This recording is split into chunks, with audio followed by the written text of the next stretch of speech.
Bobby Makofi ya Mimos Entertainment. Yes, I. Nazidi kujuza wale ambao tuko pale mtandaoni, remember today is Mimos Entertainment Youth Devolution Mimos Youth Devolution Forum 2025 Season 1. Nasema ni day 2, siku ni ya pili. Jana tumekuwa hapa, it was amazing, it was fire. Nani alibarikiwa jana? Was somebody blessed yesterday? Kama ulibarikiwa, somebody make some noise. Yes, jana tulikuwa hapa, we had a great time with Shepherd Daktari Kaemba alituongelesha. He talked to us, he preached to us. Once again, we had an amazing time. Today, we also have a guest, including Areto Maningwe. Maningwe, yuko njiani anakuja. Bila kusahau kwa vile vile na one of very few friends, mazee. Very many friends, one of our very many friends. Ambaye atakuwa anatutembelea siku ya leo. Akiwa kama ni guest artist, anakuja pale atuongeleshe 1-2-1-2 and remember, tutakuwa tunapata chance ya kubarikiwa. In the meantime, everybody you can sit now with a Jesus smile. So right about now, tunaingia kwa session ya testimony. Tunataka kusema shuhuda. Kwa vijana God ametoa wapi? God amefikisha watu wapi? Sasa naingia kwa testimony, na hiyo upate testimony si mimi niko nayo. Niko na sister of ours. So nitakuwa nakaribisha our sister atupe testimony in a big kaa pale ukaribisha kama kiongozi. Ni nini? Jagazoe karibisha, mzee tukwenda dundu. Haya, wacha nikukaribishe kama kiongozi. Hallelujah. So allow me to welcome our sister in the Lord, so that akatunene na tukaribishie wale ambao wako na testimony na God anatubariki. Ndio? So are you ready?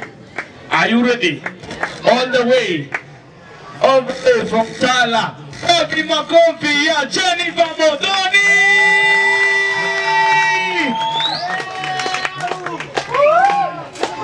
Piga makofi mpaka afike, piga makofi.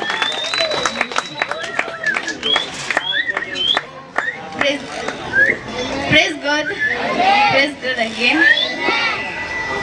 So, tumeingia session ya testimony. Kila mtu tuko hapa hivi sote kusikiza kile God amefanya kwa life, si ndio? Kila mtu hapo amekuwa kwa changamoto na kila mtu hapo na kitu yenye God amemfanyia. It's either something good or maybe something you've been passing through, like you've been through either with your family or either like individual or either as friends or either maybe it's just a family issue.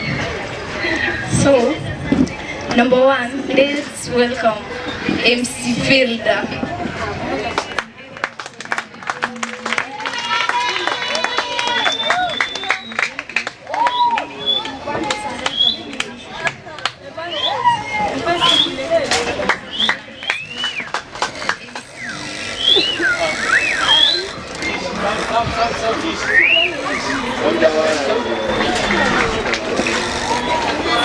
Praise God. Kwenye nzina hizi za Cherono. I'm going to introduce your brother.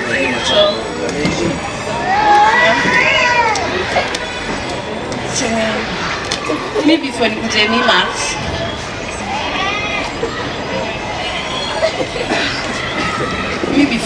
Mimos. First of all, nile story ya Michelle. And hiyo story niliguza yani. Hata mimi nimego through vitu kama hizo. But siko natumia drugs. Mimi nimekuwa mtoto kichwa ngumu and my mama anaweza sema nimekuwa mtoto kichwa ngumu sana. And nimekuwa mtoto nasumbua hiyo familia yote. Ilikuwa imefika the point that alimzaya anasema ataacha kulead church because mimi ndo namwaibisha. Watu wa kanisa sasa yeye akiwa huko mbele akipicha na nini watu. While mimi sisikii, siendi church, hata nikienda nikufosiwa. But nilikuja Kitengela last year. Mama aliniambia tu nitoke kwanza, nimwache relax. Last year nimekuwa kwa auntie yangu, but sikuwa natoka, nilikuwa tu kutoka kwa nyumba hivi. So this year cousin yangu Chalo akaniambia, kuna place inaitwa Mimos, tunaweza enda huko na spend time huko. Nikamwambia sasa. So nikamwambia mabeshte yangu, mimi sasa sitakuanga kwa nyumba, nitakuwa Mimos. But walianza kuniambia tu vitu mbaya. But Mimos si pazuri nini. But chenye nizoambia leo, ukisikia wale kuna sema vibaya, siwahi wasikia. Huko because nimekuja Vimax yenye walikuwa wananiambia yote. Hakuna kitu ati nimeona na kama hiyo, yote ni kwa uongo. So mimi nimekuwa mtoto rude. So nimekuwa nikienda church, but naenda church kwa watu tu wanaenda kanisa Sunday, najua nikaenda church hivyo. So ikafika to the point that Peter akasema kuna church at the river fair free. So nikasema enda jaribu hii Sunday tuende. Tukaenda like for 2 weeks. Then your pastor akaitanga watu waombee huko mbele. Mimi nikaenda. Alinifikia chenye alikuwa anaombea kuombea kwa alinifikia na akaona. Akaniuliza mama, mbona uko na pressure hivyo? Yaani mbona uko hivyo? Because mimi naundanga mtu by that change hapa mamangu mbele ya mamake mzazi. Mimi nakuunda. Uongo.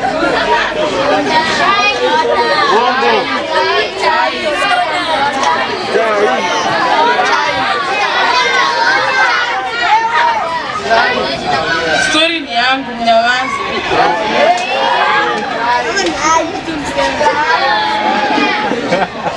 So mimi nikwanga mtu naweza niambia kitu niume, hata naweza kosa kuongelesha. So hiyo basi akaniambia, "Hey, you have to change." Wenye nakuona tu yenu nakaa mtu asiri, unaweza shika mtu mkunje vizuri. So mimi akaniombea na nikaona that yenye amesema ni kweli and I have to change. So mimi nimekuwa nikijicontrol. Sasa hizi nimejua yaani kwa hii life lazima useme. Hakuna kuishi bila kusema. Si ati kila mtu atamka leo naseme Phil unakwanga mzuri. Amke aseme pia unakwanga mzuri, ananga ni lazima tu urushwe mawe ndio survive. And chenye naweza sema sasa hizi napenda Peter sana. Hata hiyo story na church imeniokolea mimi personally. Imenitoa mali. Sikuwa ifikiria tutakuwa hapo. Sikuwa hizo bidhaa nitakuja. Unipigie simu mamangu anipigie tuanze kuongea vizuri kwa. Angenipigia tunaongea sema. Yaani sitaki hata kusikia salamu but kwanza tuongee na hiyo pasi imechange sana. Ndio nipate hiyo pasi cha shukuru tu. Nayo.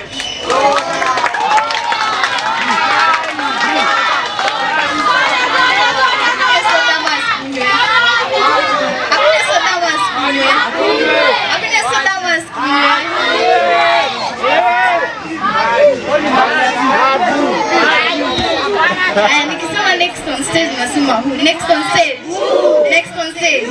Next on stage. Wapi makofi ya Gloria?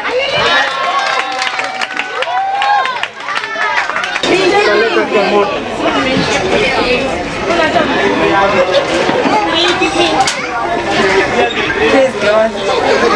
Praise God again. Amen. Calling you to Gloria.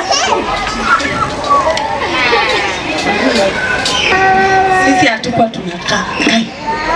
Tulikuwa tu tembezi kila mahali. Again, tulikuwa tunatembea. Ile tulikuwa nayo.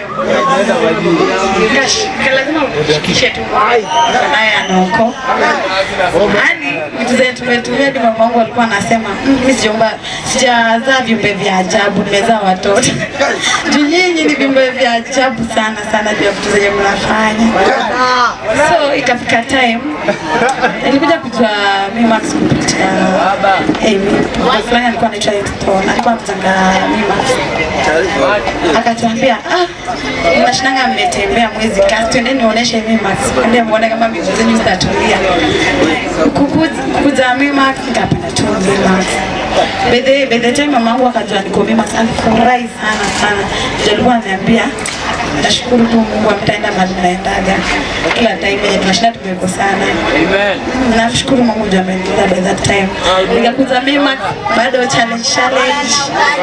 Kunywa pombe, makofi 1-2 kwa Peter. Kafanya tukaacha pombe.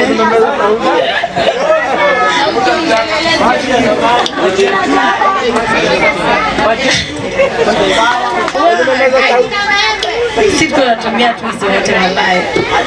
Kasi makofi za Peter, I swear singeacha. Makofi za Peter zilikuwa nakuja left and right. Lakini namshukuru tu kwa kunileta by that time. Sasa hivi nimeokoka. Mimi sasa hivi na kama drug not me. Namshukuru tu kwa by that time. Yeah.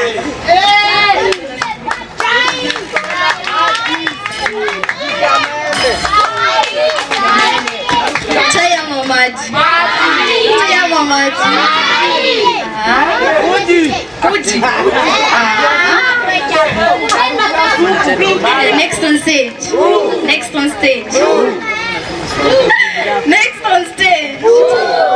One and only model Michelle.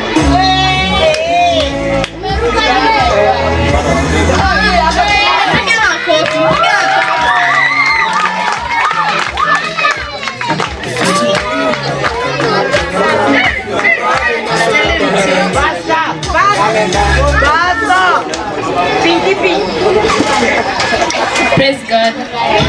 Praise God again. Mimi namshukuru Mungu. Amenilinda. Daily amekuwa na mimi. Sijagonjeka, ni rare sana nigonjeke. Ni story different about my life. Nataka tu msikilize vizuri. Hata kama babangu na mamangu atakini niseme kwa zonanga ni aibu kwao. Mimi hata najua nilitoka hapo. So naweza advise msiingie penye niliingia. Nilikuwa kwa Freemason.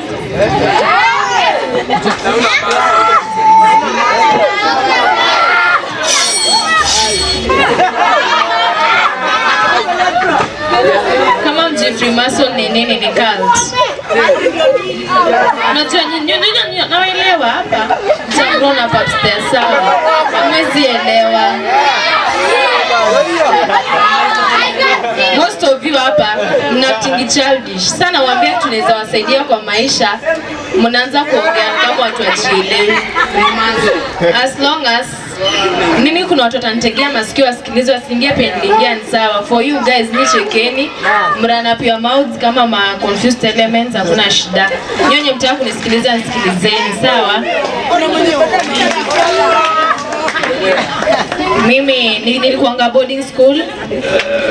Hadi next year na transfer. Hii ni shule yangu ya 6 kuenda. Shule ya kwanza nilienda ndo niliingizwa kwa hizo vitu kwa cult na my school mother aliniingiza kwa devil worshiping. Nimetoka kwa hizo vitu this year mwezi wa 7. Si ati nimekaa sana. Niko na only 1 month out of those things. Niliingizwa through a chain na pastor prayer center ndo alinisaidia all this way. Mimi sijui kama imeisha that much but mimi naona sasa niko sawa, size imesumbui kama kitambo.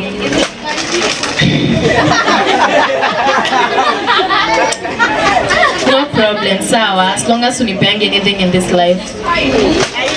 Sawa. Mimi nitakuambia uko shule boarding school, watu wa boarding school msi accept anything sawa. Mimi niliendanga huko nikijonga napata school mother sawa, nilipata. Wale wenye mnaenda kujoin boarding mtapata ma school mothers, mtapata ma school daddies sawa.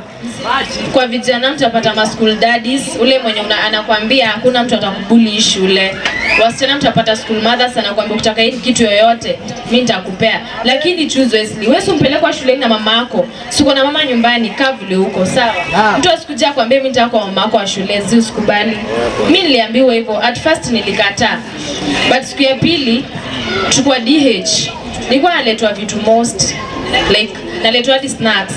Mimi niko na watu wakaniambia Michelle Purity ni mzuri, wewe mkubali ya kwa school mother wako.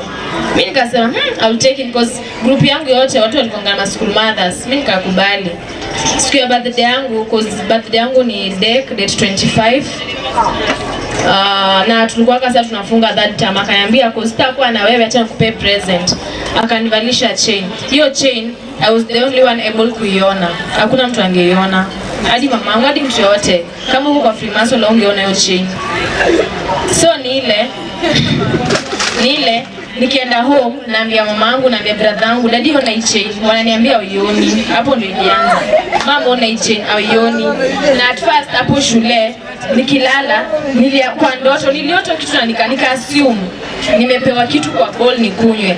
Sasa pastor huyo wa prayer center hapa Kisaju aliniambia the moment nilikunywa kitu ndio niliingia deeply into those things. Alisema nilipewa damu nikakunywa. Mimi sikujua. Mimi nasemanga si fault yangu kwa sikujua kama ndakunywa kitu. But mimi nawaambia Mungu ni mtu wa ajabu sana.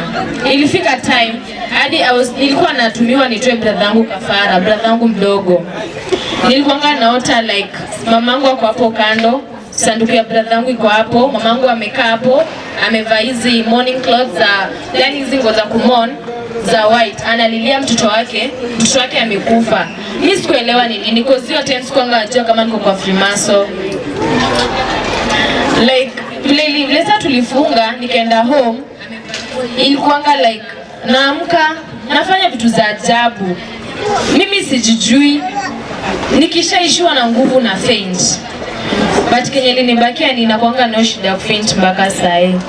Hapo ndo baba yangu alirealize kuna kitu inaendelea. Kwa sababu ulikuwa ukinikaribishia Bible naweza faint ama nianze kuspeak in those things ama like nianze vurugu.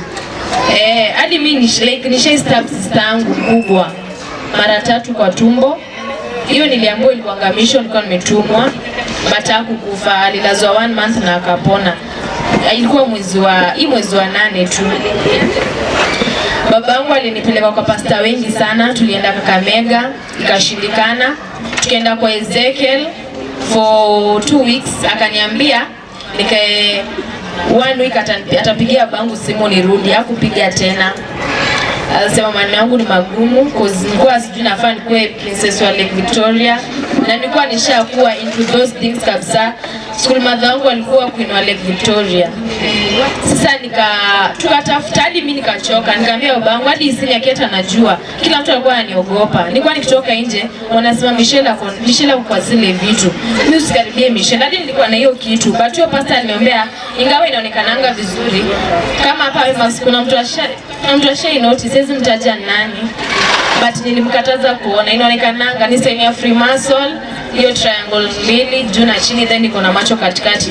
But tangu niombewe ilikuwa tatu real. Niliamka tu kutoka kwa dom nikapata nimegarwa damu inatoka. Kwa sababu ya kuogopa nikaenda nikaonyesha principal. Nikafunguanga hapo bandage. Ilikataa kupona for 2 weeks.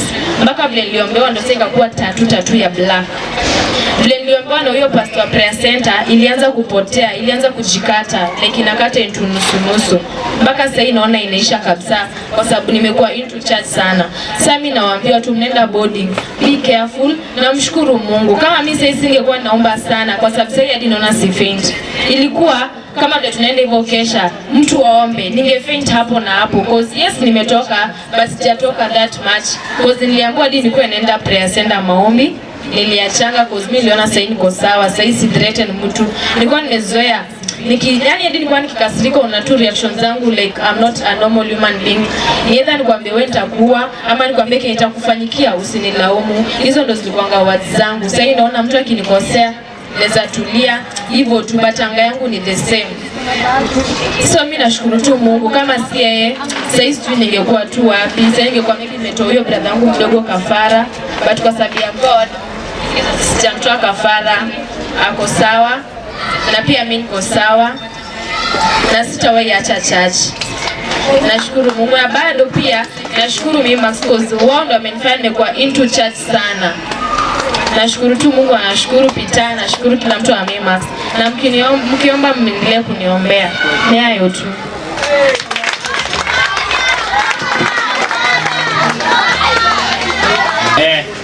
Mimi I've learned a lot.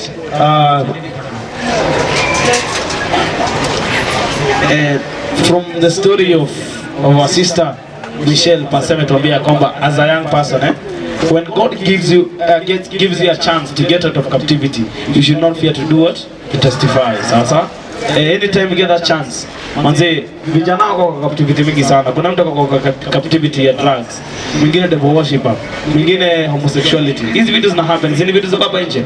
But when God gives you a chance to get out of those things, don't ever fear to do what? To testify. Praise the Lord. Mama mimi nasemanga each and every time mimi nikipata chance mimi nasemanga testimony yangu. Mimi nilikuwa drug addict mbaya. Sasa Kama mnasemanga maduria bwana, mimi nimegonga. Mafuta ya ndege, oya, glue. Unasema nini? Bangi, sigara. Sasa but hey, these things in doesn't happen, eh? Kasi, maybe I used to use cocaine in high school, eh? And my teachers knew ya kwamba mimi na umango na meno. All my teachers. All my teachers know ya kwamba mimi na umango na meno. Praise the Lord. So walikuwa najua ya kwamba Kefa anabebaga amoxicillin. Kwa sababu ya kumwa na nini? Wale ambao wajui amoxicillin ni ile dawa fulani inakonga juu ni reddish something purplish, hiyo color, I don't know what the color. Chini is ni orange, is yellow. You know that, unajua dawa inakanga ni mrefu konde. You know that for medicine, eh? So mimi I used to get cocaine. I have 2 packets, eh? Na nunua paketi 2 za amoxicillin. So paketi moja natoa ile dawa yote. Hiyo paketi moja napakia cocaine. So natoa na mwaga dawa naeka cocaine nafunga. Na mwaga dawa. So mimi naenda shule, 1 packet ni amoxicillin. Unajua najijua meno inaweza amuka, so siwezi kosa kubeba amoxicillin. Siwezi kosa. Lakini lazima mimi nijipange. Nabeba pia cocaine. So kwa class nikisikia yenyewe kuna venye nimeboeka, naambia teacher, excuse me teacher. Meno inaniuma. Mwalimu anajua Kefa meno yake kiamuka hata kushika hawezi shika, ndio kunywa dawa. Naenda baada ya kwenda kunywa dawa, mimi naingia choo, nafungua na kamwaga hapa. Kefa anafanya nini?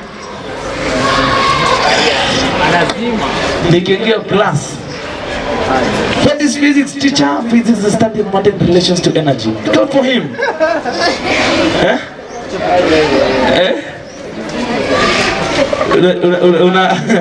Yani very sharp boy. Okay, wacha ngoja kwa mtihani, sharpness ilichapala kwa cocaine ilishuka. Praise God. So mimi I also, the first time I used to Kobel, nilikuwa ni form 2. Nilikuwa kwa uwanja ya football. Sasa nilikuwa na mmoja wangu wanatumia, nilikuwa natumia class but I never bothered, eh? But this day they pressured me. Wakani pressure sana. Hai. Shika nikaona hizi mtu zimelizoacha ni tandike kwani ni kesho. Nikalalia, nilikuwa nimesimama hivi, akanipea, nikaweka kwa my lower gum. Waka kidogo like 1 minute or so, nikasema Kefa anaweza fanya nini? Anaweza dunda.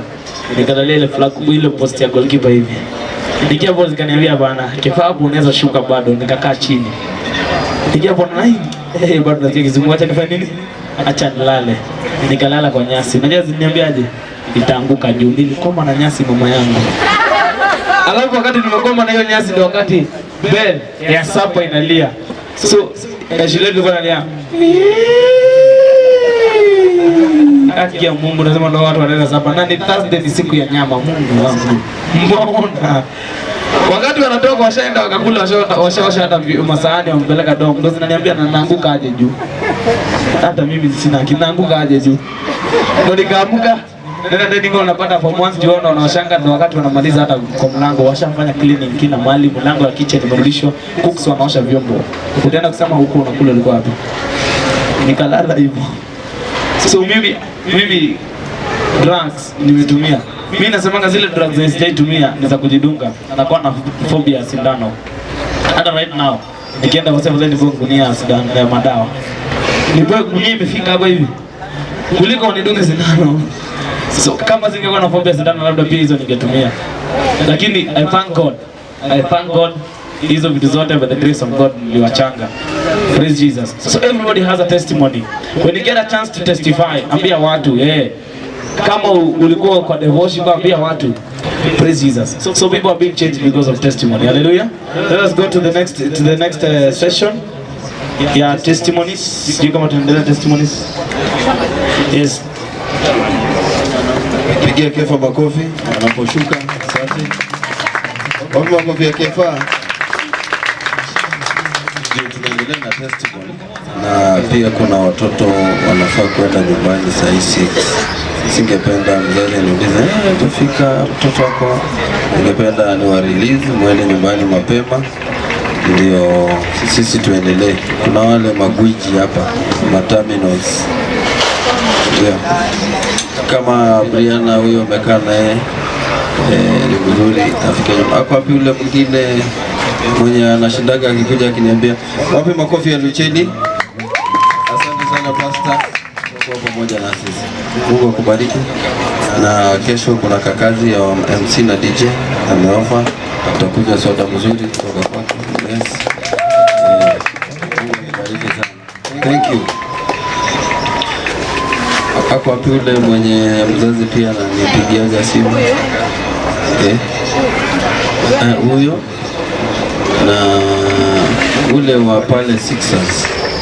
Ako wapi? Ule wa Sixers.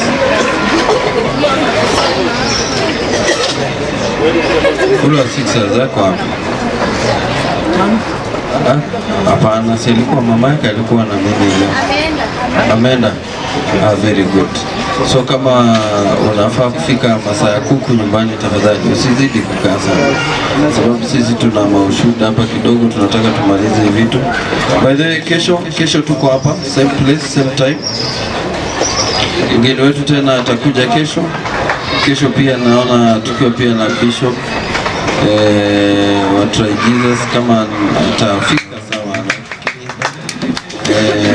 ama Luvai, Bishop Luvai pia anafaa kuja. Hii ni kama conference. Wacha baadaye tunamalizia kesho, sababu Friday tutakuwa pale TRM, tunaenda kuweka stage, tutakuwa na mashughuli kwa Friday, Saturday, Sunday.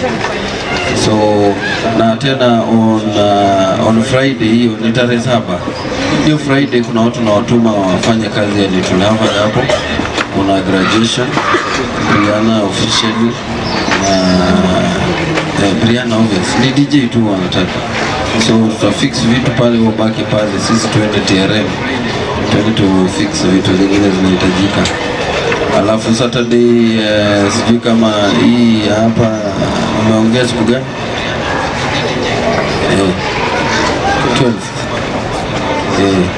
12. Sawa, tukazi hivyo na Mungu atawabariki. So vijana, tunaendelea na conference. Wapi makofi ya Devolution, the Youth Devolution Forum 2025. Haya, kesho ndio tunamaliza. So kesho tutakuwa na wageni maybe wawili, kesho ndio tumalize hii session, ndio tubarikiwe. Wale mna keep notes, mko fire, jipigie makofi, fanya vitabu na mnaitikishie vitabu zenu, tikisha vitabu. Wewe una kitabu, wewe tikisha kitabu. Simu hatutaki, sisi ni watu wa vitabu. Thank you very much. So tunaendelea na ushuhuda. Ningependa wale mnaenda nyumbani tu muende tu sasa. Ndio. Unasilikishwa? Unataka kusilikishwa? Upeleke. Utafika. Haya. Kimbia nyumbani. So kama mnaona mdogo hapo, muulize maswali kidogo ndio tumoreliza kimbia nyumbani, asije akatusumbua. Mzazi atanipigia simu.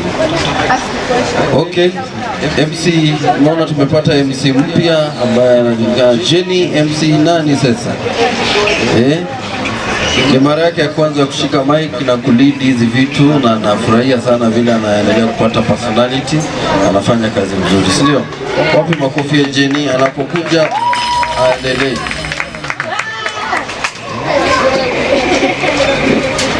Na kikija mnasimama hapa katikati, ndio center.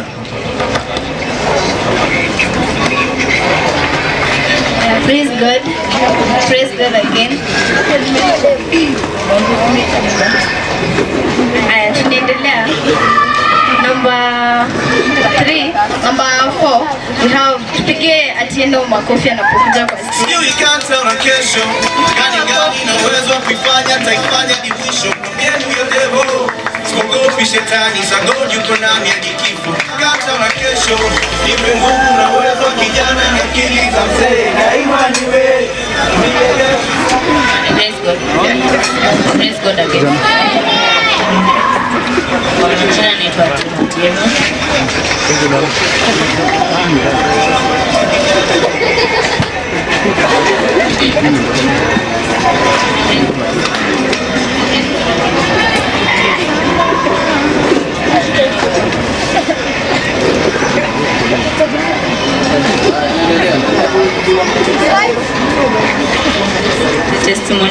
mimi nashukuru Mungu amenilinda sijagonjwa tangu nitoke shule.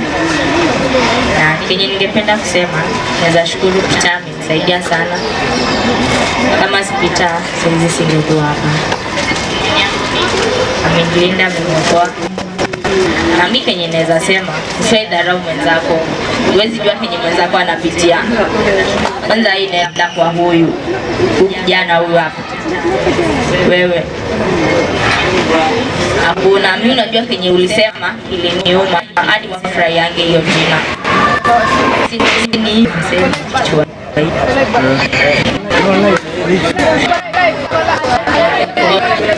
Kenye naweza sema mimi kunifurahisha. Siwadi mamangu pia furahi yange na jina.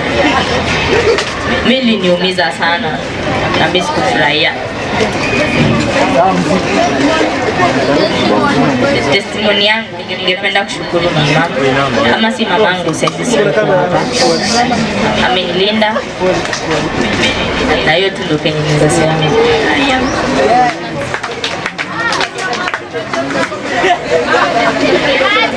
Chai ama uji? Chai ama uji?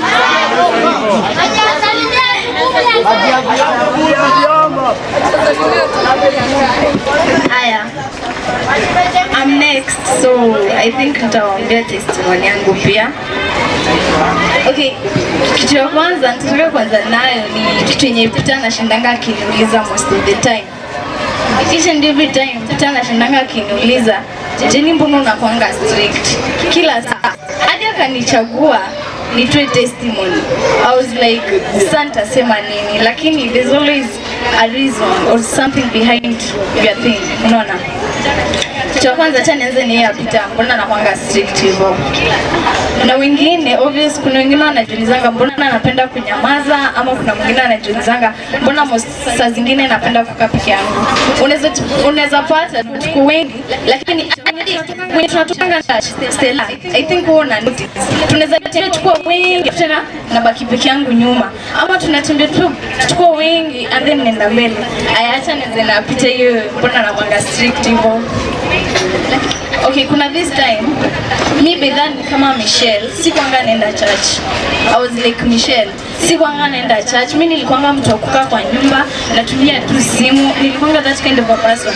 Mabeshte wangu walikuwa wakikuja, mimi sikuanga na mabeshte eti. Sikuwa najua kukaa na watu kabisa. Hiyo ndio tunaweza sema.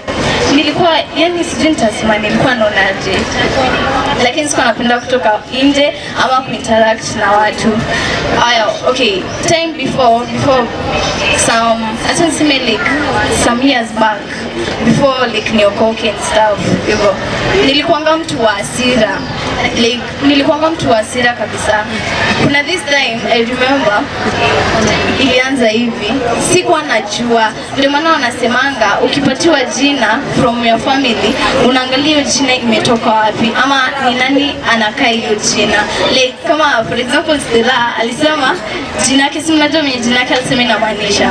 Mimi as for me sikuanga najua mimi jina langu inamaanisha hivyo Jennifer Muthoni. Nikakuja kurealize nikigrow, my mom, yes nilikuwa najua my grandma alikuwa anaitwa Jennifer Muthoni. So I knew, nikafuatilia hiyo, nikamuuliza my mom how was my grandmother and stuff. My mom akaniambianga my grandma alikuwa mtu wa hasira. Sasa mimi nilikuwa mtu wa hasira. Mimi sitawadanganya, nishiletana na mamangu juu vibaya sana. Ile kabisa nilikuwa mtu wa hasira. Na yes mamangu pia anajaribu kunicontrol, lakini nilikuwa naona sizi controlika. And that's why unaonanga mimi unaweza nifanyia kitu nikunyamazie, ama unaweza nifanyia kitu tuletane juu alafu baadaye ninyamaze, ama tuletane juu alafu nisahau hiyo story. Wewe endelee kuongea, mimi nimesahau hiyo story. Nilikuwa mtu mwingine wa hasira until nikakujanga kukuza. Hata the funny thing ni acha naochekesha, before nikuja hapa niliendanga kwa Bishop, lakini sikuwa najua ati Stella, sijui niambia Stella ama niambia nani. Binye tulienda kwa Bishop, binye Stella aliniamsha akaniambia tumeambiwa tuende kwa Bishop. Sikuwa najua Bishop ni nani bedha. Binye tulifika huko nikaambia Stella, ai mbona mpasta ni kama namjua. Na Stella akaniambia huyo ndo Bishop babake Peter. Nikajaribu kukumbuka and by God, acha niseme ni God's grace. Hiyo siku tukakuwa na Bisho akatuongelesha as youth. Sasa tukakutana pale. Tukiwa hapo ndo nikajaribu kukumbuka niliona wapi pastor. Nikakumbuka tulikuwa tunaishi hapa Monica House. Kuna this time hiyo ilikuwa tu jinga, nilikuwa na I don't know what my mama tulianza tukutishana. My mama alianza kunitetesha and then tulikuwa na family gathering. Mimi sipendi kukeleshwa mbele ya watu. I don't know what happened. Tukaleta na Juna my mom hivyo and then rafiki ya mamangu akamwambia mimi bedani nilikuwa ngadi natupa masahani. Yaani nilikuwa naona nikane za hata huwa mtu. Naona like Aisha alipenya alikuwa anataka kumdunga nani huyu. I swear nishajaribu kudunga lakini my sister nishajaribu, sistangu alikuwa ananishika hata sikuwa anashikika, lakini due to respect bado na respect juu ni mkubwa wangu. So at that time sistangu akuanga home, it was only my mom, na sio tumeletana juu kuna familia. Nimetoka my mama amenifuata kwa barabara nje, watu anaambia watu wanishike, mimi kushikwa na tembea yeye naomba hata aniache kabisa. Nilikuwa ni hasira. My mama akapigia beshte yake, tukakutana na mtoto wa beshte ya my mom kwa stairs. Sasa akamwambia mpigie mamake. Sasa venye tulirudi mamake akamwambia kuna pastor anataka uongee naye kwa simu. I think mwenye niliongea naye sijui kama ndo video bishana je, sindio? I think ni yeye niliongeanga naye kwa simu. Alimpigianga simu alafu akamwambia anataka niombe hiyo kitu ya hasira ilitoke kabisa. Tukaongeanga nikaombewa, yes, lakini naombewa nikiwa ni ile hasira. Nikasikia ni kama nimemchukia mama kabisa. Hivyo ndo nilikuwa rangu, nilikuwa nasikia ni kama namchukia. Nilikuwa na hiyo hasira. Sikuwa nataka kukaa na mtu. Sikuwa nataka kujihusisha na mtu anything tu kabisa. So nikaombewa kwa simu and then akamwambia Sunday anipeleke kanisa. Siku yenye tuliendanga, I think sijui kama ni Brianna aliniambia tuende tuoshe church hiyo siku. I think sijui ni nani pia niliambia Brianna, sijui kama nilikwambia nikanishiende hiyo kanisa. Sikuwa najua, it was my first time, like sikuwa first time, ilikuwa before. I think it was second time sami kwenda hapo. Nikaambia Brianna, I think sijui kama ni Brianna ama ni Aisha, nikaambia mmoja, I think hii kanisa nishaikuja. So in my mind nikajambia ni kanisa ndo nilikuja. Haya, venye tulirudingi home after nimeongeleshwa na Pastor Ann kwa simu, nikajaribu tulikaanga rooftop mpaka saa 8. Mama kutoa kiniongelesha nitulie juu ya hasira. Nilikuwa nimekasirika ile tu hasira. Tukarudingi kwa nyumba. At the time after kurudi kwa nyumba, the following day was Sunday, nikaenda kanisa. Bishop akaenda kuniombea. Me and then venye nilikuwa hapa, sikuwa na job bishop babake. And then at the time yeye ndo nenda akaniombea, hiyo hasira ikaniisha. Niliongeleshwa, siwezi nikakumbuka ni mama mgani aliongelesha, lakini niliongeleshwa, hiyo hasira ikanitoka. Na ndio maana mpaka leo mimi sitakangi mchezo na anything concerning me, sitakangi. Ndio maana mimi mtu akijaribu kuletana juu na mimi na kuachanga wewe ongea, ukitaka unyamaze. So mimi kitu yenye naweza sema, mimi just thank God tulinitulia kitu ya hasira juu hiyo kitu ya hasira inaweza fanya ufanye kitu yenye una regret. Si tunakwanga kupenda kwa mtu, lakini hauwezi jua ni nini na kwa imekuingia. Alafu pia jaribu kuuliza jina lako inamaanisha nini. Hiyo kitu ina take a lot. Jaribu tu kuuliza mzazi wako jina lako inamaanisha nini. Kama mimi niliambiwa my grandma alikuwa anaitwa Mudhoni. Kwanza jina zote mbili alikuwa mtu wa hasira kama mimi. Na niliombewa ni hiyo kitu ikanitoka kabisa. Hivyo ndo nilichange.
1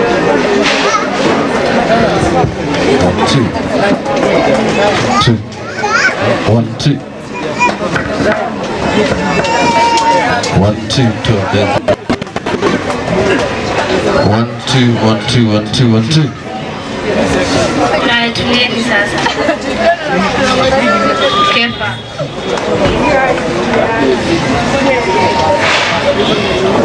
Sasa venye nilikuwa nasema, unaona kama Aisha, mtu asijaja Aisha, to be honest. Mimi nilikuwa kaa yeye, nilikuwa na hasira na mtu akiwa na hasira ajongi kitu yenye anaweza fanya.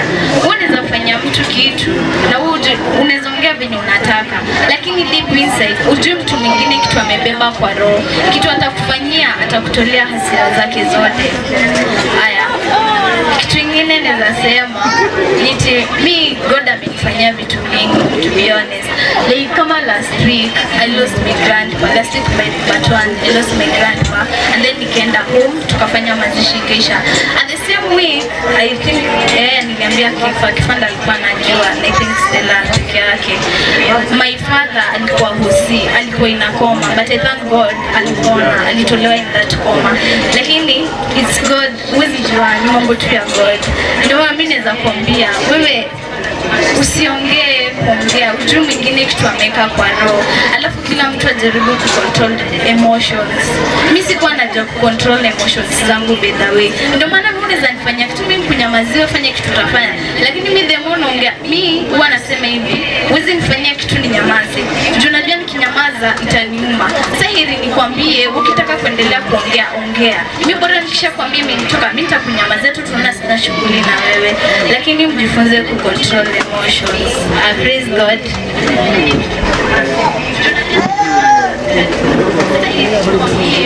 Next, Angel. Angel, Amanda. Next kuna Kisi, Ryan.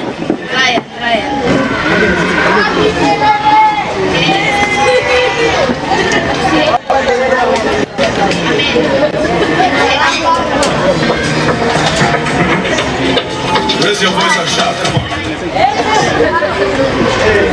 Praise God. Praise God once again. Amen. I thank God for life that He has given unto us, Almighty. Right now, I thank God for sababu last week I was in school and naambiwa na my mom that I should come home. Ikabidi sana niombewe ruhusa kwa KC. Nikatoka shule na nikakaa home. Vile nilifika home naambiwa that bro wako na mgonjwa, so I had to go to the hospital and nimemkalisha all that time since. Hata nilikuja hapa hivi nataka niulize ulikuwa wapi, nikamwambia nilikuwa hosi. Akaniuliza kwani wewe ni mgonjwa, nikamwambia hapana, because alikuwa ameniambia ati it's better matuka sisi tunaweza kupass wengine wakaijike, lakini saa it was my brother.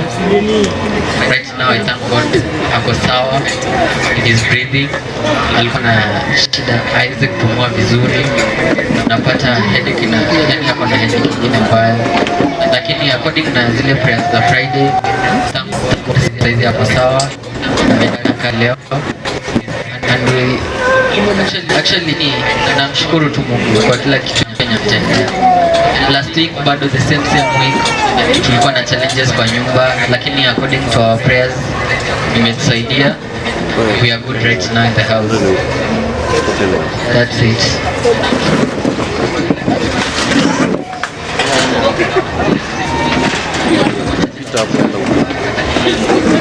Mpige makofi. Aha, next on stage tuko na Kibibi. Pigeni Kibibi makofi. Pigeni makofi.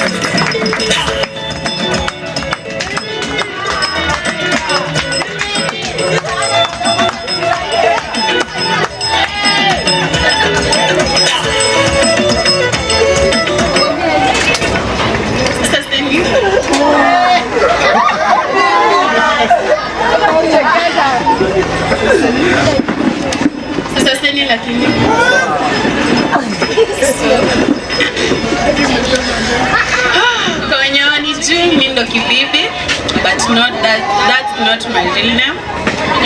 Vivian.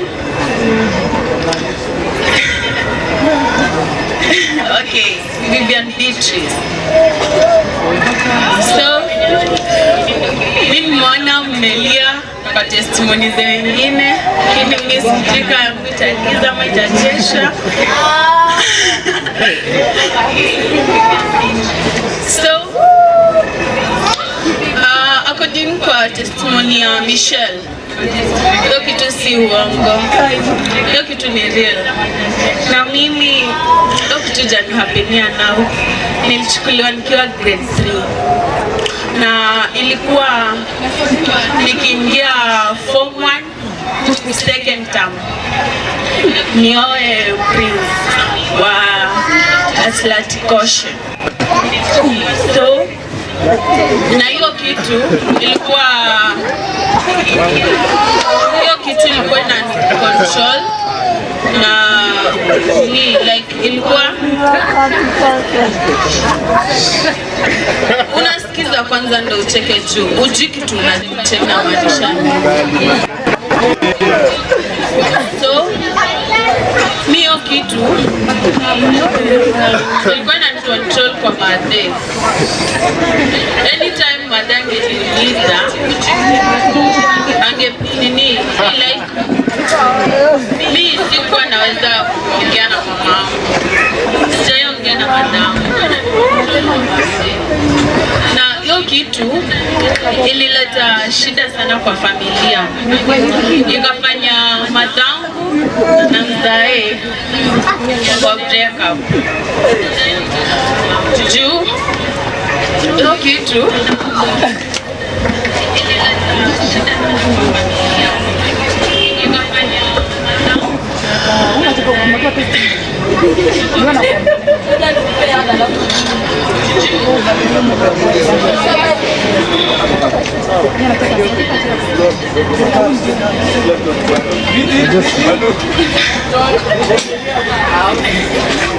okay, tutachana na hiyo.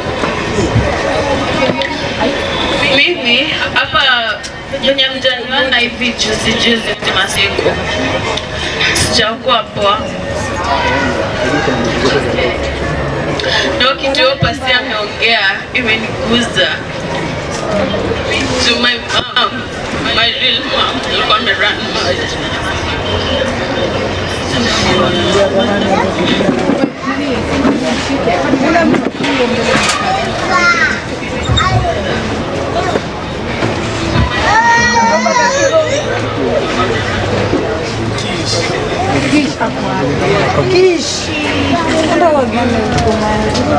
Tuna kazi hapa. Sisi tunahesabu kwa mzee. Nyama mtaki soda?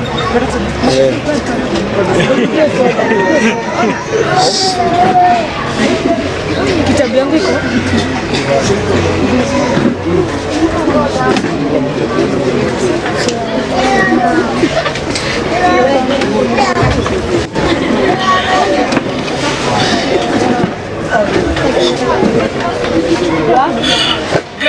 Ukiona mimi niko hapa nacheka na nyinyi.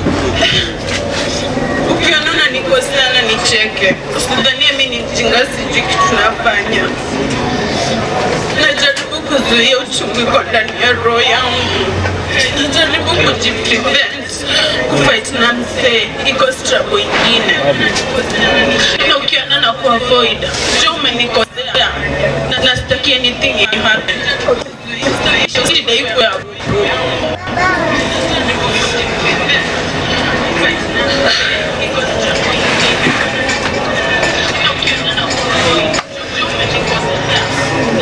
anyways, ishapita. Mimi nakushukuru sana. Umekuwa mtu wa karibu sana. Hata nikikosa kuja siku kama 2-3 hivi unapigia madangu simu. But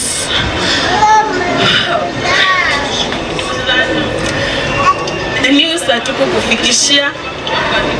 Lakini hiyo kitu ilitupea stress sana. Kuna mtu mwenye alijua. It was just family issues kidogo. Lakini nashukuru Mungu sasa anaendelea vizuri na atakuwa anakuja next week kutoka hosi. Yeah, nashukuru Mungu juu bila Mungu my mom wangekuwa na sisi.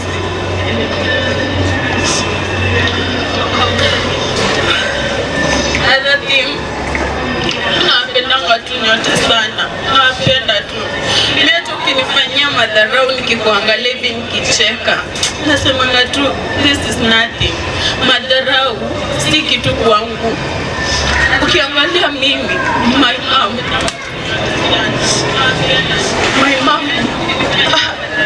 alienda Mandera kufanya kazi nikiwa grade 2, akaniacha na my dad. Nikiingia grade 3 juu ya kuomba saa ya kuomba watch nikaingizwa kwa Illuminati juu ya watch. My mama venye nilifika grade 6 my mama karudi kutoka Mandera. That's the time nilijua this, niliona sura mamangu real, nikamuona like ndo huyu na tunafanana exactly. Nikiwa grade 1 sikuwa najua mamangu. Jumi nilikuwa nasema sister mamangu ndo mamangu.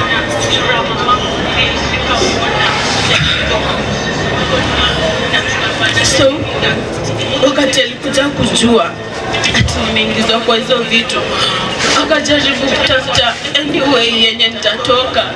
Mimi nikamwambia mamangu, ulikuwa wapi nikiwa kwa hizi vitu? Mimi huwa namuuliza, ulikuwa wapi nikiingizwa? Ulikuwa wapi? So niache nikuwe venye nataka kukua na maisha yangu. Anytime yenye angeongea kuhusu hiki, angeongea kuhusu Mark, wangefight na mzae kwa hao na chest out. So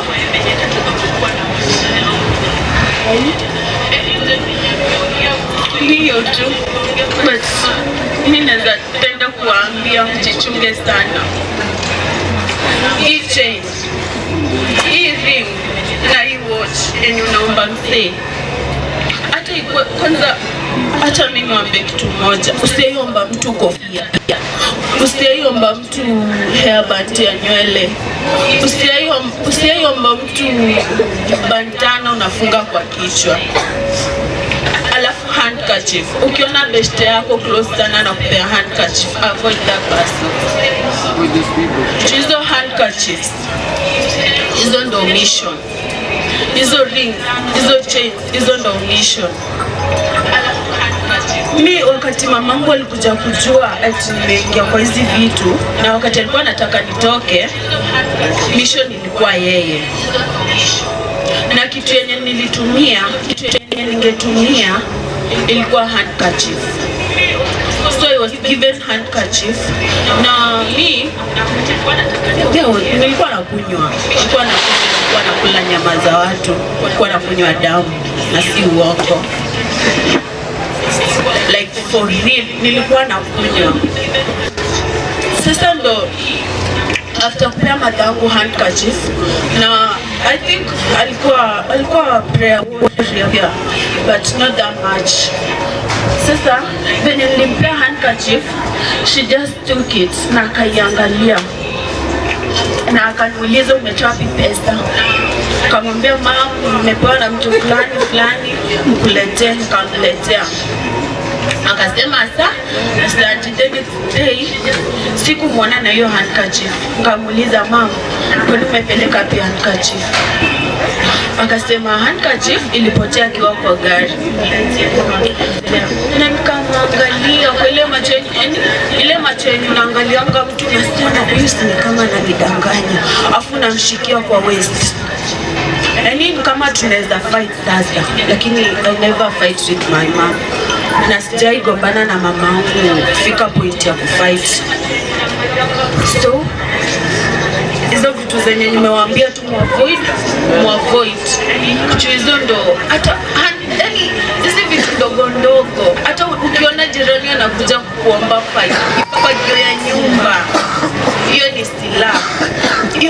hiyo ni silaha ya kupeleka huko kwa maji huko chini. But I thank God, niko sawa kabisa. Na msiai avoid nini ati venye mnaambiwa ati muavoid watu wako kwa limit. Ukimwavoid atasaidika aje?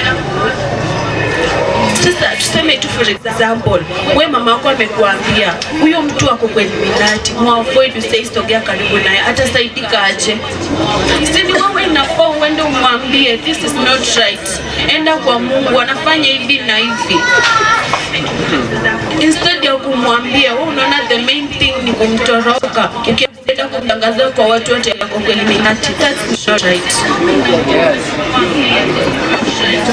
Na hata ukiambiwa na mzazi wako, ambia mzazi wako, mom, dad, that is not right. Acha mimi nimwambie kitu God amenifanyia most, ndio pia yajue kitu inafaa fanyiwe. Juu akiangalia mimi kitu nimefanyiwa, like ukiangalia mimi mali nimetoka, but then mimi natoka kwa a humble background but full of stress. Iko na stress mob sana, stress ni mingi, lakini mimi nashukuru juu bila ya mtu kukuja kuniambia vivi unaona hiyo Illuminati watachukua mama yako. Umejua mimi nishawahi cause accident juu ya kupeleka watu kwa Illuminati.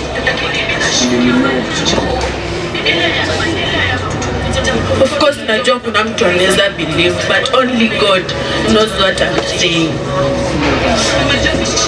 So acha mimi nikwambie kitu moja. By the way, mimi hupenda kucheka na mimi nakuwa social na kila mtu. Most of people huwa naongea nao na huwa nacheka nao, but nafikanga mahali na kuangalia na unaona yangu imepanda juu. Mimi hupenda kuambia ukiona kiasi imepanda juu kabisa, jaribu kuuliza at least juu waga napata na nini. Ukiangalia hapo ndo mali penye huwa wananitekea. Like acha niwaeleze, unaona mimi nikianza kuwa na kielele like ipande yani ni kama no overspeed, yani nikicheka nacheka sana na sauti ya juu, nikiongea naongea na sauti ya juu, hapo already nakuanga nishatekwa. Hii kwa mind yangu tangia mamangu wako hivyo, haijakuwa muda mrefu sana. Nimekuwa nimenyamaza, sijaongea na mtu. Nikiongea na wewe ni maneno kidogo tu, nishatoka hapo. Hiyo kitu imekuja kunicontrol, imenicontrol sana. So mi kitu naweza nisaidia nayo, ukiniona niko juu, yani ni kama yani hata ukiniongelesha kidogo nikaa tunaweza fight kidogo tu hivi, yani uniongeleshe rudi hivi nikaa tunaweza fight. Nikuja tu niambie hapo uko juu sana, shuka. Na ukuje ukiwa serious, juu kama hautakuwa serious sitakuelewa. Ni hivyo tu. So mimi nawashukuru tu sana kwa kunipea hii chance. Nimeitumia venye inafaa actually.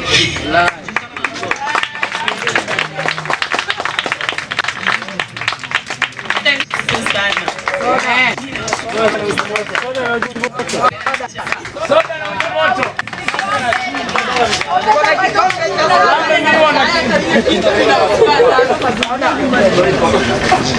Kama mimi wana Royco.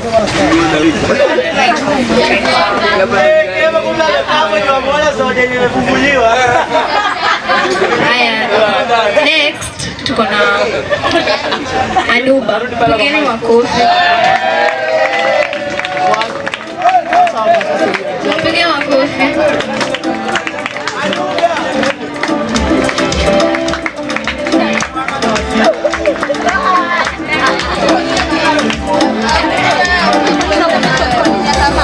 Imenigharimu sana mimi kuwa hapa, acha Mungu awe Mungu.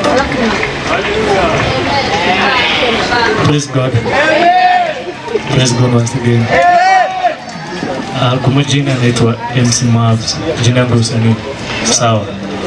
Kwa majina ya ID naitwa Joseph Kiragu Mbuvi.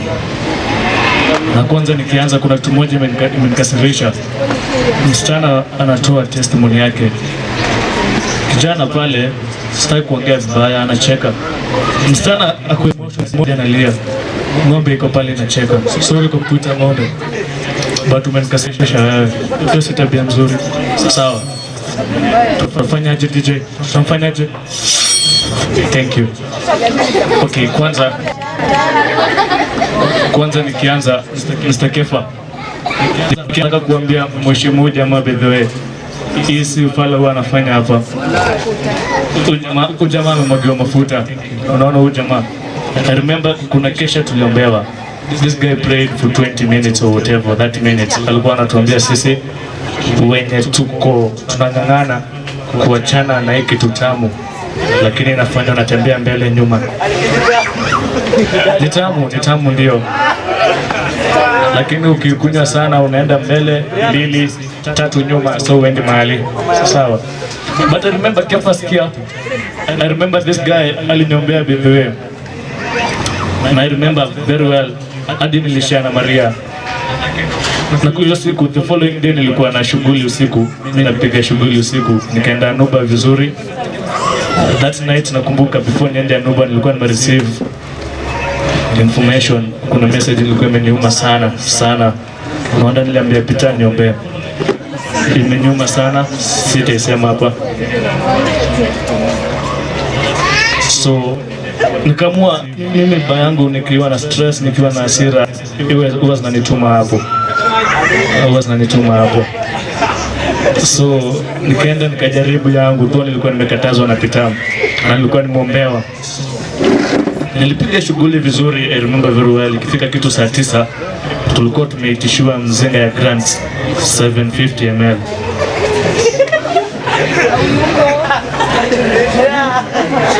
Grants 750 ml. Na kwa wenye wanajua pombe ya grants, hiyo pombe ni 3500. Unaona? Na Chester ilikuwa lemonade 1 liter, kubwa kuliko hiyo. So mimi nikasema niko na stress, let me just do this thing mara moja tu venye nafanyanga. Nikuja hapa saa 2 na kwa zimeshuka. Trust me you guys, nilichukua hiyo kikombe nikapiga tot ya kwanza, haikufika kwa tumbo. Nilitapika. Guys, nilitapika kwa choo for more than 30 minutes. Hadi nilikuwa naona nakufa. Ushaitapika hadi naambia Mungu wallahi niponye tu, sitarudi. Ukinitoa hapa Jehova, mimi na pombe tuko. Nakwambia nilitapika hadi usiku. Nakumbuka nilikuja usiku Peter, hiyo siku nilikuja usiku nikitafuta dawa, nikapata mlango haijafungwa kitu saa 8 saa 9. Kulikuwa na watu hapa wawili nje. Nikashangaa nani hao wako nje saa 8. Sasa mimi kukuja na nje wakatoka mbio. Nikakuja nikaita watu hapa. Nikaita nani Glow. Nikaita Glow akaamka. Akaniuliza nini mbaya, akamwambia gate haijafungwa. Nani yako nafungua gate haijafungwa. Sasa sijui nini linituma huku Bethu. Mimi nilikuwa naendea dawa kukuchungulia, nikaona watu wako nje mnyuma. Nikashangaa kwa ni rada. Mimi ndio nikamsha Glow akaniambia niamshe bwana Kefa. Nikaamsha Kefa tukafunga gate. Lakini that night, trust me, haikuwa mzuri. Ni uongo Kefa. Hata Maria alikuwa nikiamshana ndo gate ifungwa, na sikulala hapo, sikulala kwa nyumba, kwa room. Nilibeba miguu zangu bado, tulikuwa naendea dawa nirudi shughuli. Nilitapika guys, bila kudanganya, nilitapika. Naona tangu hiyo siku sijaenda Nuba tena.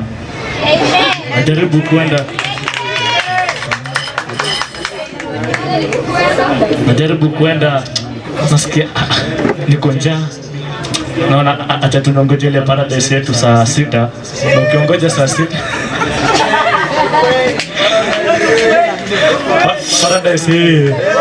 paradise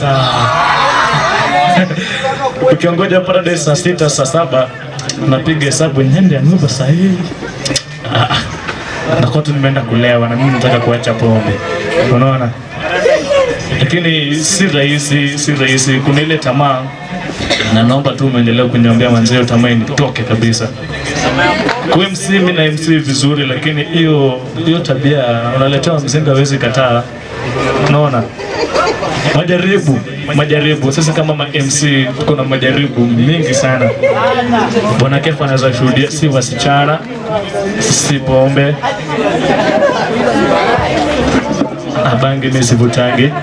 Mimi navutanga shisha, lakini niliacha. So hiyo ndo nilikuwa tu nasema. Then kitu kingine nilikuwa nasema before ni join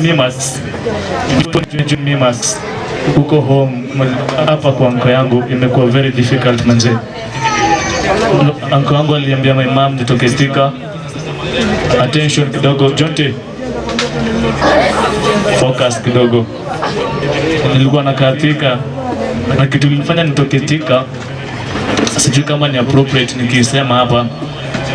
Kitu kilifanya nitoke Thika ni jam msichana Thika. Nilikuwa sikiliza, I don't know if this is appropriate but will just forgive me.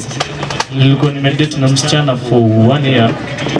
1 year ndio alifanya hadi nikatoka kwetu, nikamove kwetu, nikaanza kukaa kwangu juu yake, tukakaa vizuri. Hapo nilianza shughuli ya MC kwa siku na kazi. I don't have full papers, sijamaliza campus yet because of some issues.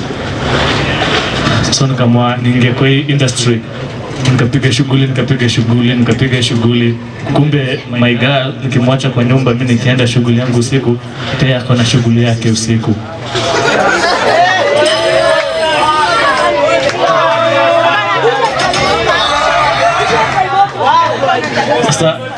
Sasa kila mtu ako na shughuli yake.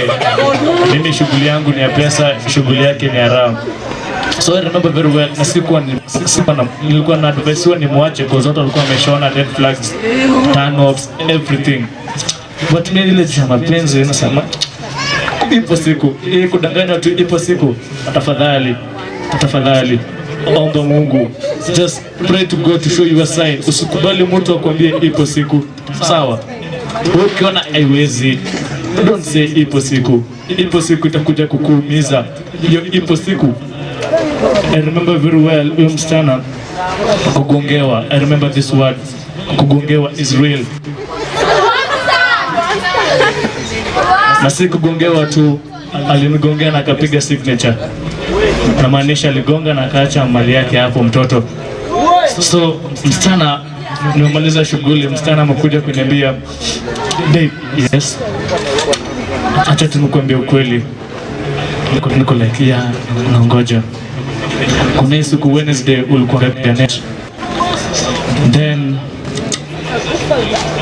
nilienda na my friend, alikuwa best yangu, customer wangu mbaya, lazima ni big up. Nilienda na my friend, tulienda kwa club inaitwa Skaters, kwenye anajua Thika. Kuna club inaitwa Skaters. Wakaenda, msichana kaleweshwa vizuri, kaleweshwa vizuri. Akalewa ile amelewa kabisa, akaenda na jamaa. Na msichana ananiambia, nikakasirika kwanza. Nikamuuliza mbona, nikakocha kwa nyumba, kile kitu kwa nyumba, mbona uende? Akaniambia huwezi niacha kwa nyumba, nikae kwa nyumba bwana wewe. Nikamwambia endelea basi. Akaniambia aligongwa kitu sana, kuna kitu kuna ball, unimpatie advice. Nimpatie advice, ameniambia ball na si yangu. Kwanza nikaa kwa kona hivi, nikaomba. I remember first day, Mungu, nilitoa sadaka nipate msichana. Nikaenda kwa madhabahu, nilikuwa msichana nikiwa Thika.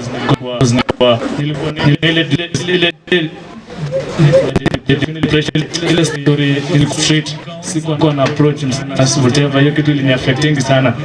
Sijapata courage ya approach. So nikamwambia God, wala God, nisaidie nipate dem. Hadi nilikuwa natoa sadaka nipate msichana. I remember very well. So nilikuwa na John ndio wangu. So painful manze. Nikagongewa. Hadi nikamwambia my mom, ule msichana ako na mtoto. Sikumwambia si wangu, akamwambia ako na mtoto. My mom, African mother kama kawaida, jumini mkubwa, akaniambia congratulations. Sikumwambia si wangu, akaniambia congratulations. Nikaongea na msichana, nikamwambia mimi nilikuwa nampenda. Nikamwambia so unaona je babe tutoe ama tuile? Bora tusiongee na baba. Unaona? Because of love manze. Sijui kwa nini nawaambia hii story. Sijui bwana. Hii si mambo na soda, hii si mambo. Sawa. Si lazima wale wanaume wenzangu, wale madem mmepitia hii kitu mwanaume, it's a piece of advice. Na wenye pia mnanitazama. Unaona unajaribu na inakataa. Guys, if you gonna turn off from the talking stage, turn off manze. Just move left. You're gonna right away, move left. Unaona? So where I was, nilikuwa akaambia my mom, mama akanicongratulate, akaambia msichana unaona je tule ama tutoe? Huyo msichana akaniambia babe, mimi naogopa kutoa. Na pia tukilea kakizaliwa hata fanana kama wewe. Imagine.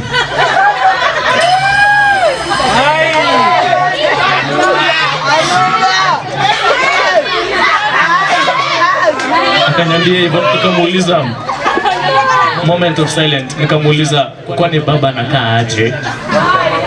Imagine, because of love. Sikumfukuza, sikumpiga, sikumtukana.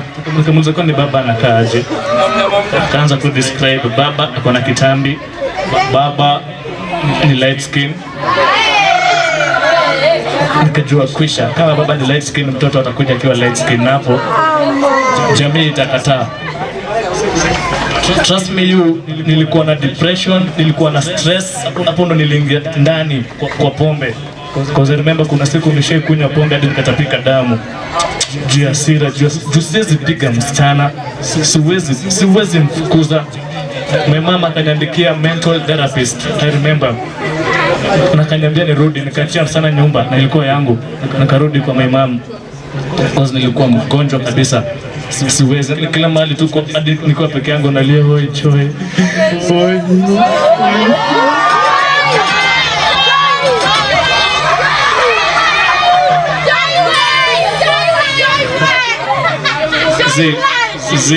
The Joy alikuwa anaitwa Mini Joy Nyambura, ni Mgikuyu.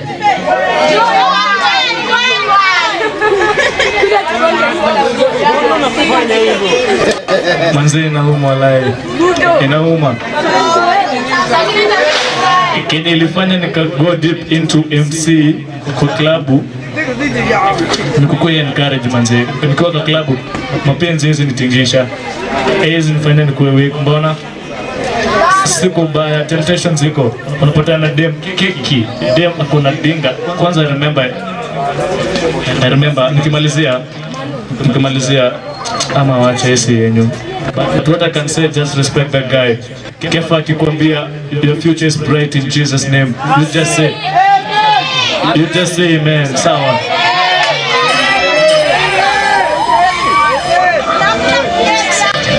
Alafu nikimalizia nataka tu kuimba ngoma Kefa alinibamba nayo. Mungu pekee. Kasi Mungu alaise. Pitange nikubali, kasi Mungu. Ngoma tu peke yake.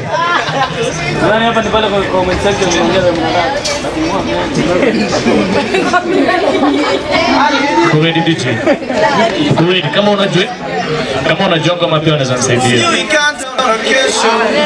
Gari na uwezo wa kufanya ni mwisho mwambeni ndipo.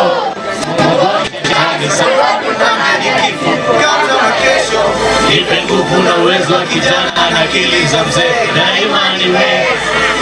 Look at your time when you say naona saa kila siku ni zawadi toka Mola na swala kama ushike tamama majaribu shahoya hati na hata maadui zako kashikana na zaoja masiuogopi na simama ya kiama ya unasemaje ile stress na songa naye wanashaka kuna stress na konga naye na sahau kesi wa kamani deni za majiwani operation ndani. Thank you very much. Thank you very much.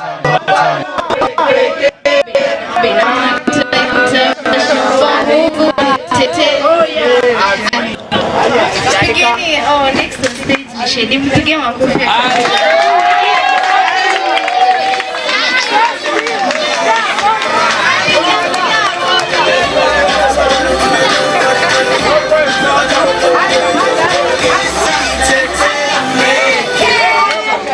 Praise God.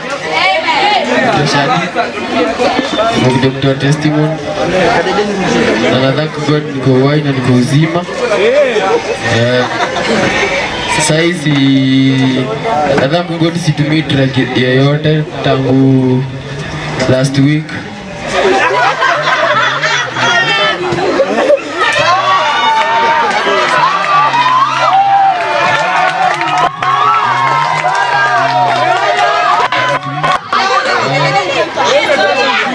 Addicted because ya marafiki sasa ya marafiki siko na wao nafurahia.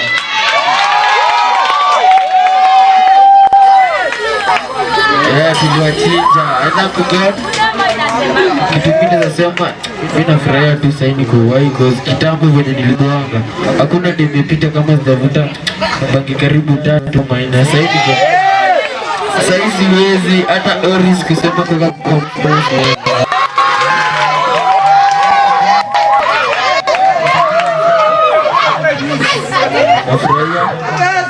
Nilimaliza mtihani na nangoja results zangu na naamini zitakuwa mzuri. Nafurahia, I thank God. Hiyo ndio ilikuwa my testimony.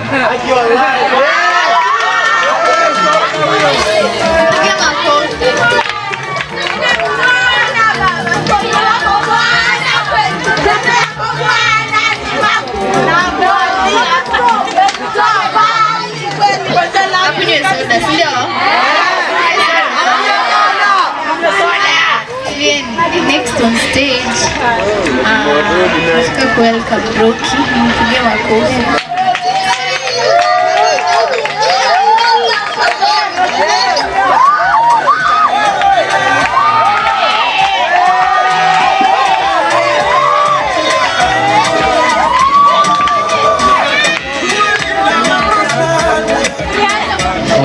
Praise God. Praise God. Give us more. Okay, mimi nimekuwa mmoja wa watu ambao wanaangalia what Peter is doing. For real, ever since we joined Max, I've seen great changes in youth. For real, Peter, what you are doing, my brother, you are doing something great. Amen. Tungekuwa na politicians kama huyu Peter. Unajua, tungekuwa na politicians kama huyu Peter in this country, many people tungekuwa mbali. Nadhani so far wale watu wote ambao mko huko nyuma, unaona mtu amekuja hapa juu anatoa ushuhuda. You are busy laughing, you are busy discussing, you are busy murmuring. Let me tell you something.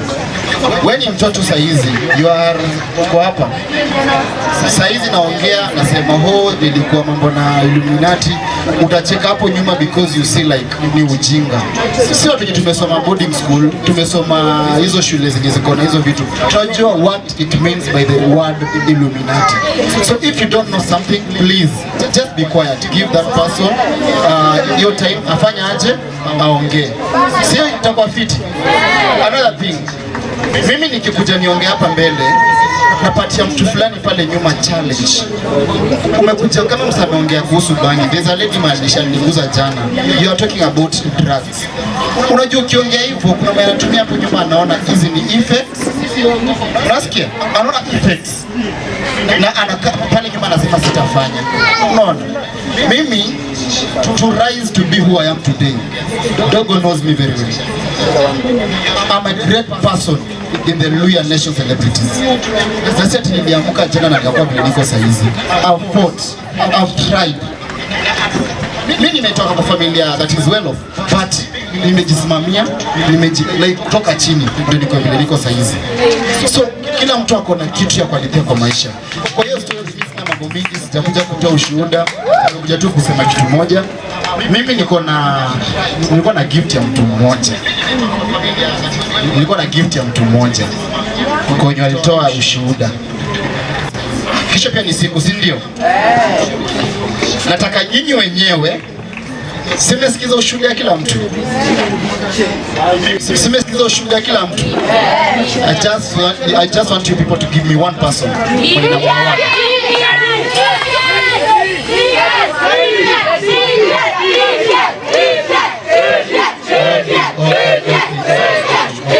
Okay, a moment of silence. A moment of silence. Okay.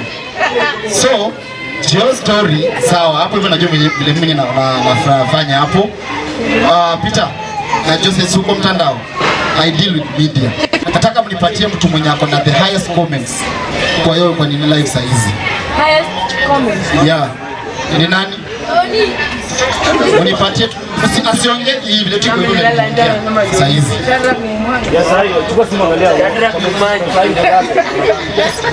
Saa hizi the highest ni nani? Ya tangu tuanze mpaka tumefika. Nani amecomment sana? Nataka wawili ama watatu. Mmoja.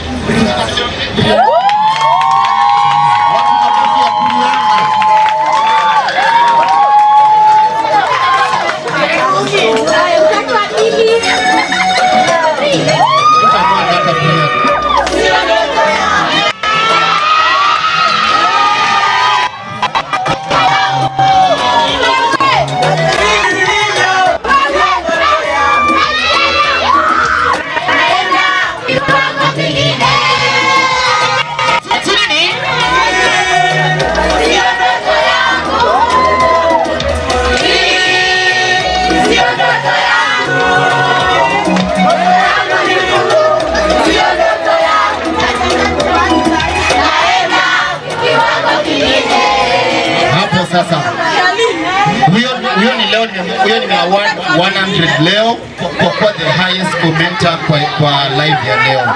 Kesho naongeza that money with 50 bob. That's 150 kwa kesho. And before niendelee tuko na mtu ambaye amefanya hii event kwa vile iko hivi like vitu mingi ndaka akasimamiaga. Ni nani? Top mzae. Nani? Sawa. Kipa kwa story kujia zawadi yako.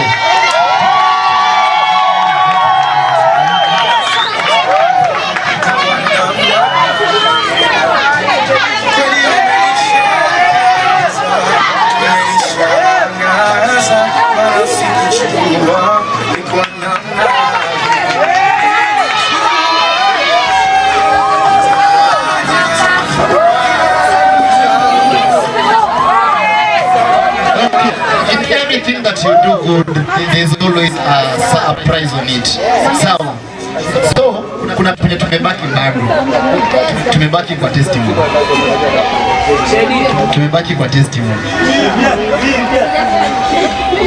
Ya Michelle ilikuwa touch jana. Sijasema na mwana. So, Geo story nataka kwanza Vivian Akuti.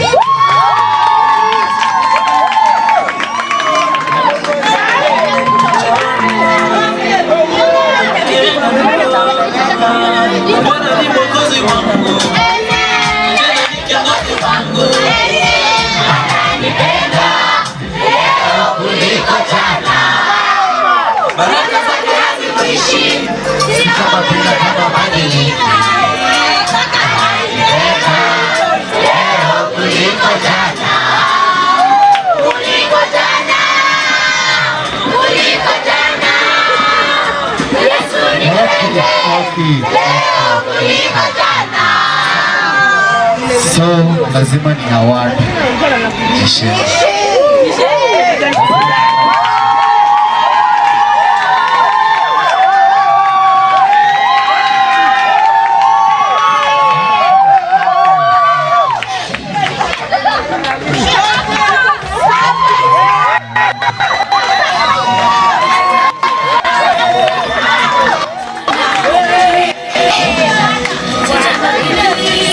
Sawa DJ ngoja.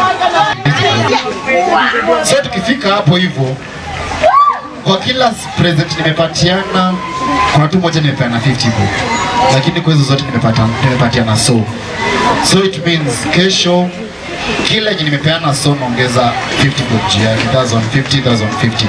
The best commenter wa kesho anapata 150. Kisa kifeta biti napata 150 ile ya kawaida juu.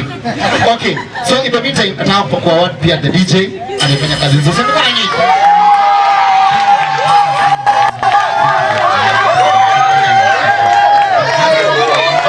So goja.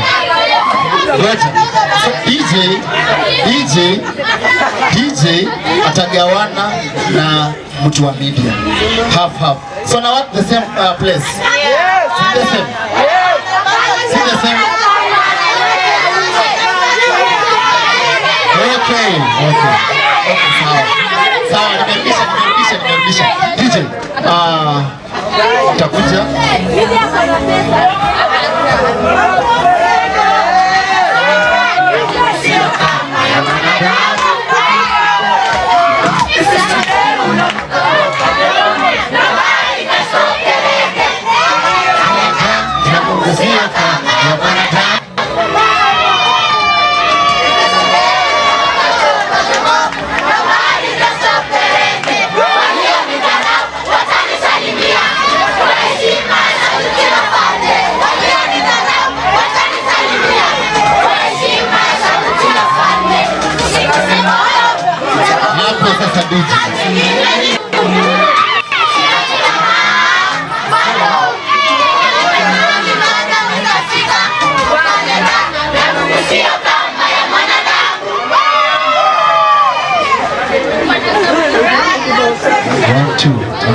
Okay, so this is 200. Wewe kuja mtu wa media.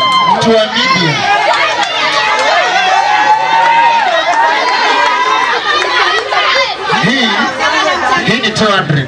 Take 100, patie 100.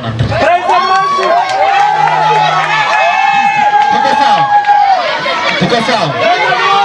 Okay. Sawa, tamaliza na mtu wa drum set tumelia.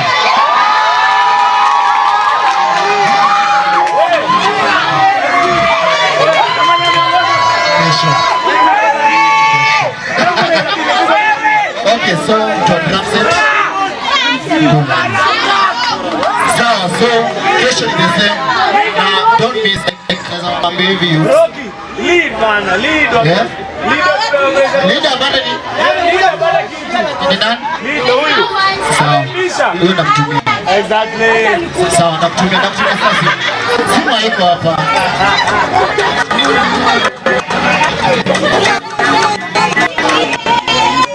Ngoja. DJ tulia.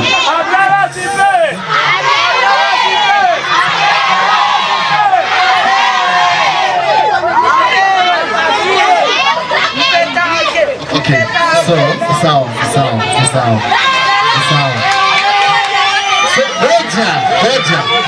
Hey. Unajua hii acha kumpea juu ameenda siasa. Okay, it's okay. Amesema afanyaje? Lete 400.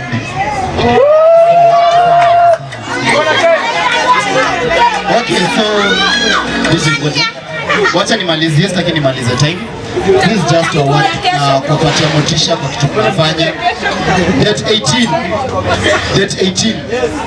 18.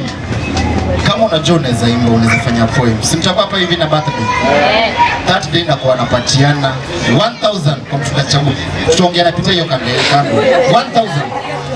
Sawa. Mbili utakunini? Kesho bro 200. Unanipatia saizi. 200 sijali.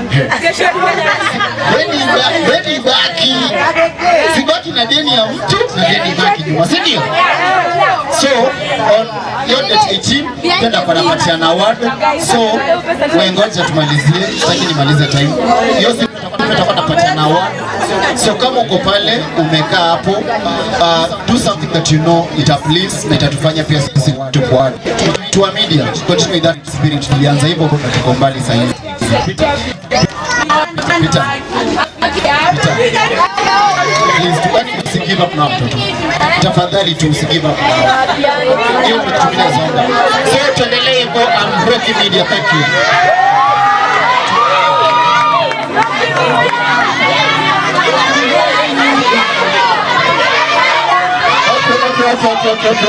Okay. Sawa, nipatie so. Kefa, nipatie so, ukachukua hiyo so, nipatie hiyo so. Tuko sawa, ngoja. Hey. Tumalize story once. Guys, tumalize story once. Si tumalize mara moja. Huko nimebakishwa na nimebaki deni yangu ngapi huko? 200. Nilipatia Kefa shilingi ngapi? 100. Niletewa 100. Hiyo 200. So kwa merudisha hiyo maneno nipatie uchukue kwa 200. Leo so pati huyu. Zi. Tumalize hivyo.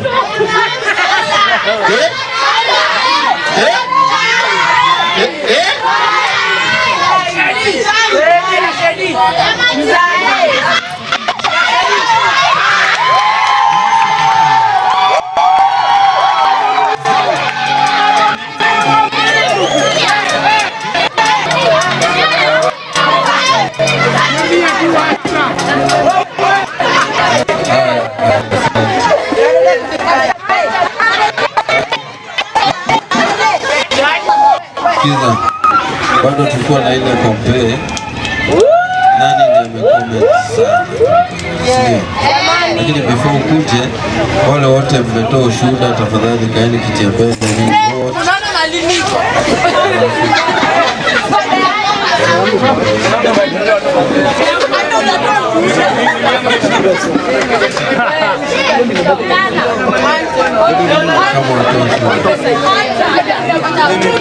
Chandesha kwa mganga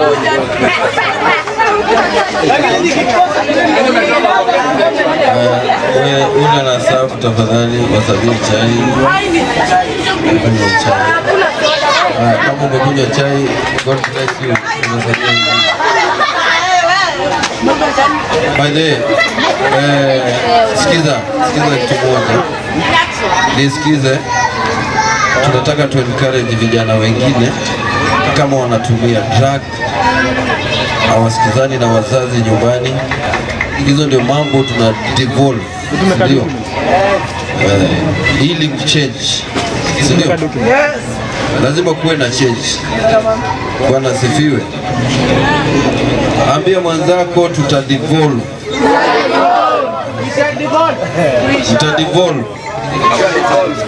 ndio.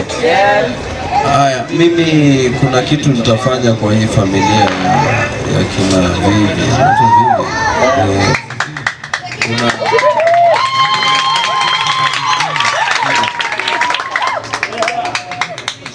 huyu msichana huyu, ningependa hata apigwe picha. Huyu mtu wa media yako unazunguka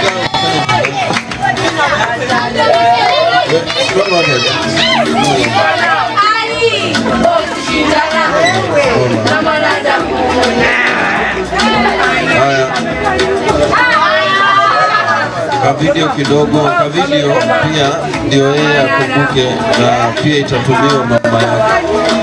Haya, tosha tu.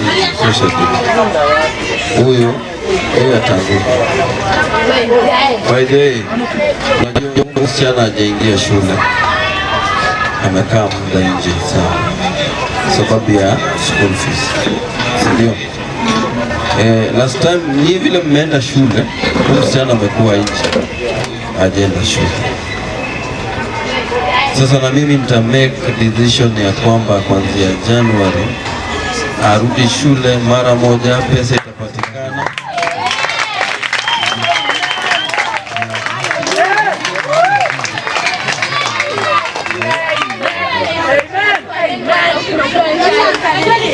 Kuanzia siji uko nini gani? Ako 8. Ako class 8. So huyu mpaka form 4. Nafanya vile nilifanya Brianna.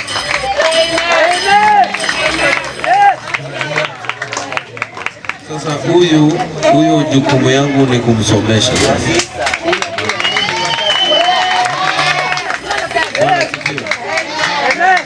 So juu ni muda mrefu nimemwona akiwa nje, ana school fees, anakuja hapa, nimesoma hiyo kitu sana, na nimeona hii familia inahitaji usaidizi. Bwana asifiwe. So sio mchezo. Wewe kama umepata bahati ya kwenda shule na mwenzako hajapata, msaidie mwenzako. Hatujui huyu ndiye atakuwa Martha Karua. Hamjui atakuwa nani ke? Huyu ndio lawyer, huyu ndio daktari. Unahitaji. Bwana asifiwe. So mpigie makofi anaposhuka. Sasa wewe Januari nianze mambo yako. Najua vile ataingia shule. Sawa sawa? Hivi ndio Mimax huwa tunafanya. Lazima tusaidiane hapo. Bwana asifiwe. Haya, Kefa, kuna top ule mtu ambaye ametuma text za kutosha pale kwa Facebook. Tunataka tuone hii soda inaenda kwa nani. So top 3 watapata hizo soda. Top 1 soda na ile nusu ibaki watatu. Haya, panda juu kwa stage.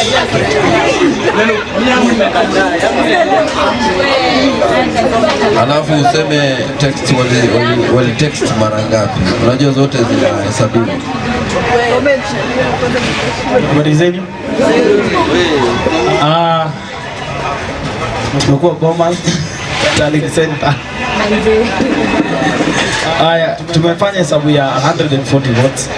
Sasa ama 140 comments tumie jina. Na tuko na number 1, number 2 na number 3. So kwa 140 votes Brianna Didanta akona zake. Wale ambao tumepata top za kwanza ni kuna Brianna, kuna Kama, kuna Manu, kuna Hunter, kuna Glory Tatiana, Roy Fulda na Fielder. Top 7 ni hao. Haya, kwa top 7 number 3 alikuwa na 25 comments. Wako pia number 3 ambaye ni none other MC Smash. Wako pia Smash. Haya, number 2 kuja zawadi MC Smash. MC Smash. Raise your voice and shout, come on. Kwenda juu upokee zawadi ya heshima.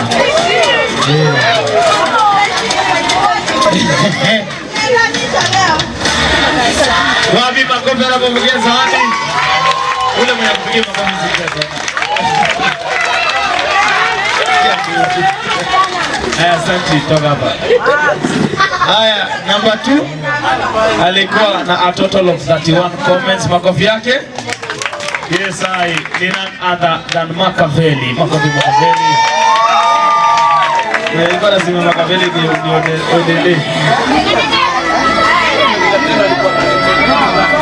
Kwanda juu zawadi zinachukuliwa juu hata ujinga. Wale ambao walikuwa wanapiga simu wakomenti wakati nafanya vitu zangu.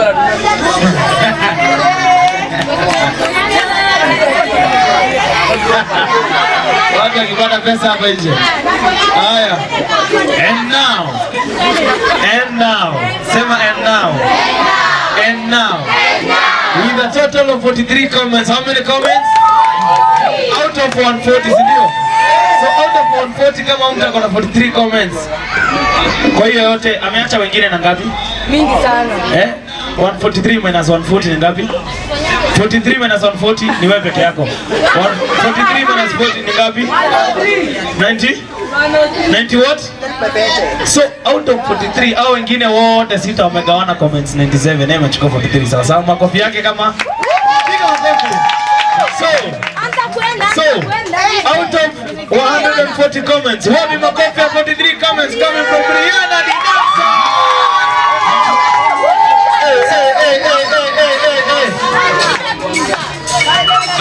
Goja, tupatie victory dance. DJ pandisha sauti. Victory dance. Tukiendea soda. Victory dance.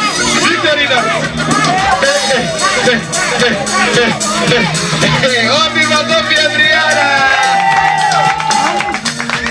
Ay, usipunguza.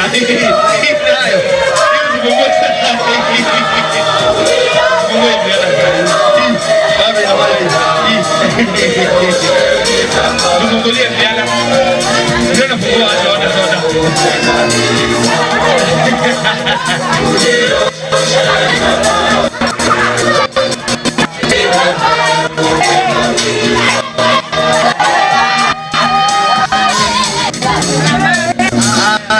Asante sana.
Familia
tuombe. Mwenyezi Mungu tunasema ni asante, umekuwa na sisi tangia tulipoanza mpaka sasa hivi tunakwenda kuondoka. Endelea kuwa na sisi, endelea kutubariki juu, tunaomba neema yako na rehema zako ziweze kututosha. Sio Mungu wa Israeli, jioni ya leo naomba chochote tumefunza kiweze kutusaidia maishani mwetu, na pia kesho tunapoingia day 3 ya Mimax Devolution Forum, kama ujumbe Mungu aweze kuwa na sisi na kutubariki, na katika jina la Yesu Kristo tumeomba. The grace of our Lord Jesus Christ, and the love of God, and the fellowship of the Holy Spirit be with us now and forevermore. Amen.